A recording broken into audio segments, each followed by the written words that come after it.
Welcome to my channel EasyML. In the previous video, we were looking at central tendencies to summarize data. Well, data summarization does not just stop at central tendencies.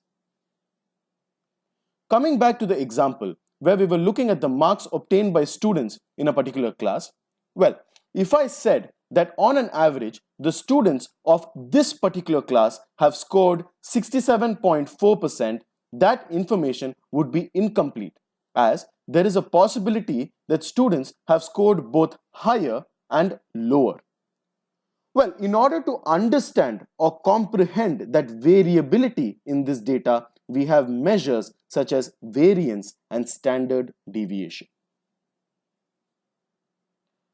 Standard deviation is a metric to quantify the amount of variation or dispersion in a given data set. And variance, well, that is just the square of the standard deviation. So we first calculate the variance in order to derive the standard deviation. First, we take the difference between the score obtained by each student and the average score. We then square the difference as suggested in the slide here. Then we take the sum of the squared difference and divide it by the number of observations in order to get the variance. The variance here is 350.8. Now, it is very difficult to comprehend or understand or even make sense of the variance as such. Hence, we take the square root of the variance in order to get the standard deviation. The standard deviation is easier to interpret because it is on the same scale as the data. The data has marks obtained by students and these marks are in percentage.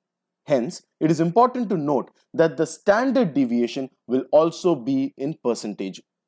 Hence, the standard deviation here is 18.7%, which means that given a mean score of 67.4%, the variation or dispersion in the marks obtained could be as low as 48.7, which is nothing but the mean value 67.4 minus the standard deviation value 18.7, or the marks obtained could be as high as 86.1, that is again the mean value 67.4 plus the standard deviation value 18.7.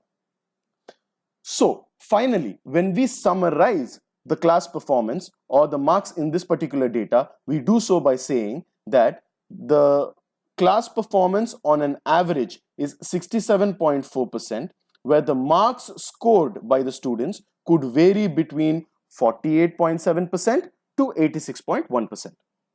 Now we have a complete picture when it comes to data summarization. Well, in the previous example, when we were looking at central tendencies, we saw that the mean could be affected by outliers. So is the standard deviation also affected by outliers? Let us now take a look. Here in this next slide, we have a slight change in the data set where we have, here we see that there is one student who has obtained 5% and has underperformed in comparison to his fellow classmates, highlighted in red. So if you observe carefully, except for this underperforming student, all the other marks obtained by other students remain the same as on the previous slide. Let me just quickly go to the previous slide and show you.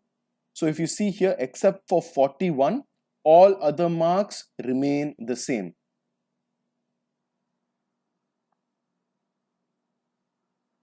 Hence, the mean value has been driven down to 62.8 due to this underperforming student. And we can also observe that the variance has increased in comparison to the previous example.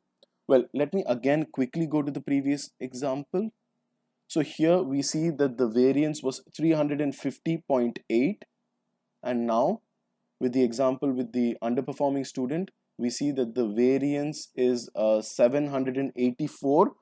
And because of that one outlier or underperforming student, the variance has almost doubled. Hence, leading to an exorbitant increase in the standard deviation as well, which is now 28%. So therefore, we can safely conclude that the standard deviation is also susceptible or sensitive to outliers. This then brings us to question that is there a better way, or is there a way other than standard deviation to measure the variation in the data where the effect of outliers can be ignored? Well, stay tuned to the next video to find out more. Thank you.